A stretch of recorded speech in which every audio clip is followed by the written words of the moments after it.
Bangladesh library কর্তৃক প্রণীত উচ্চতর ভাষা শিক্ষা ও রচনা, উচ্চতর ব্যাকরণ ও রচনা শিক্ষা, এই বইটি থেকে এখানে পড়া হচ্ছে ছেদ চিহ্ন বা জ্যোতি চিহ্ন।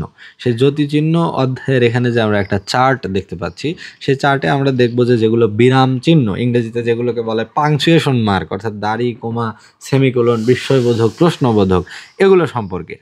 যে এই পাশে থাকবে জ্যোতি চিহ্নের নাম বা বিরাম চিহ্নের নাম, আর এখানে থাকবে তার চিহ্ন, কেমন আকৃতি সেগুলো, আর এখানে থাকবে ব্যবহারিক অর্থ, মানে সেগুলো দিয়ে আসলে কি অর্থ, সাধারণভাবে কি অর্থ প্রকাশ করে। যেমন প্রথমে আছে কমা, তো এখানে কমার কথা বলা হচ্ছে, এই যে এটা থাকে কমা, কমার ব্যবহারিক অর্থটা কি, সেটা হলো বক্তব্যের অপূর্ণতা, বক্তব্যের অপূর্ণতা বোঝায় কমা দিয়ে।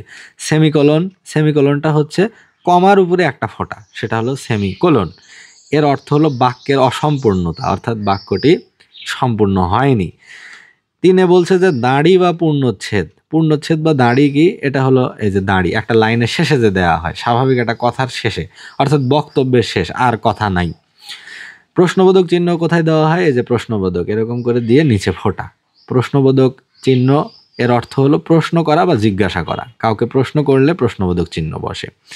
বিস্ময়সূচক চিহ্ন কি, বিস্ময়সূচক চিহ্ন হচ্ছে এই যে একটা টান, তার নিচে ফোঁটা, এটা হলো বিস্ময়সূচক চিহ্ন, যেটা ইংরেজিতে বলে সাইন অফ এক্সক্লামেশন বা এক্সক্লামেশন মার্ক, এটা হলো বিস্ময় প্রকাশ করা।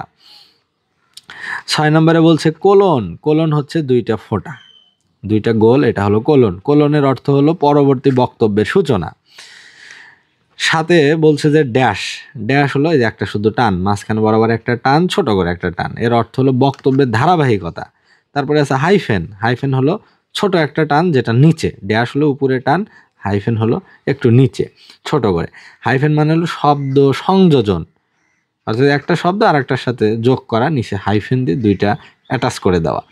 তারপরে আছে উদ্ধৃতি চিহ্ন, উদ্ধৃতি মানে কোটেশন মার্ক, অর্থাৎ কোনো একটা বক্তব্যকে ভিতরে ধারণ করা, এটা হলো উক্তি চিহ্নিতকরণ, অর্থাৎ একটা বাক্যের ভিতরে, একটা প্যাসেজের ভিতরে, একটা অনুচ্ছেদের ভিতরে উক্তি বা কারো মৌখিক যে কথা, হুবহু প্রত্যক্ষ উক্তি, সেটা চিহ্নিত করার জন্য কোটেশন দেওয়া হয়, কারো কথা ওর ভিতরে আবদ্ধ করে রাখা হয়।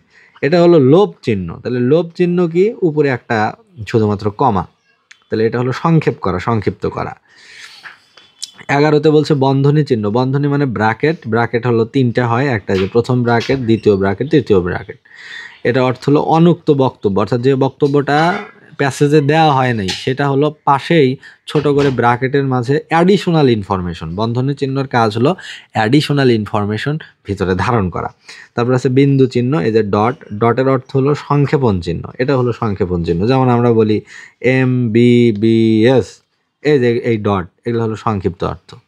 যে bachelor of medicine, bachelor of surgery, এটাকে বলা হয় MBBS, তাহলে এই যে মাঝখানে দেওয়া হলো ফোঁটা, এটাই হলো ডট চিহ্ন। তারপরে আছে বিকল্প চিহ্ন, বিকল্প চিহ্ন হলো এই যে স্ল্যাশ, ইংরেজিতে যেটাকে বলে স্ল্যাশ চিহ্ন, যে অথবা, এই যে যেমন এখানে যদি আমরা বলি যে ছেলে স্ল্যাশ মেয়ে, অর্থাৎ ছেলে হতে পারে অথবা মেয়ে হতে পারে, দুইটার একটা, যে কোনো একটাতে টিক দিতে হবে, এরকম। ত্রিবিন্দু চিহ্নটা কি, এই যে ফোঁটা ফোঁটা এরকম, এটা হলো উজ্জ বক্তব্য, অর্থাৎ বক্তব্য উজ্জ আছে, এরকম বোঝায়।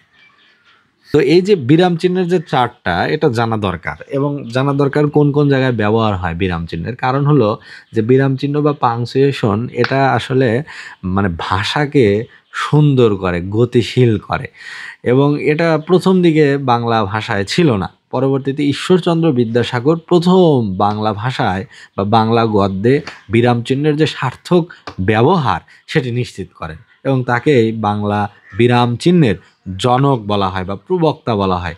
কারণ একটা বাক্যকে, একটা অনুচ্ছেদকে সঠিকভাবে মানুষের সামনে উপস্থাপন করা, কোথায় থামতে হবে, কোথায় কী চিহ্ন দিতে হবে, এটাই আকৃতি দেখেই যেন বোঝা যায় যে এখানে এইভাবে পড়তে হবে, এই টোনে, এই মুডে, এই মেজাজে, বা এইভাবে থামতে হবে, এতক্ষণ থামতে হবে।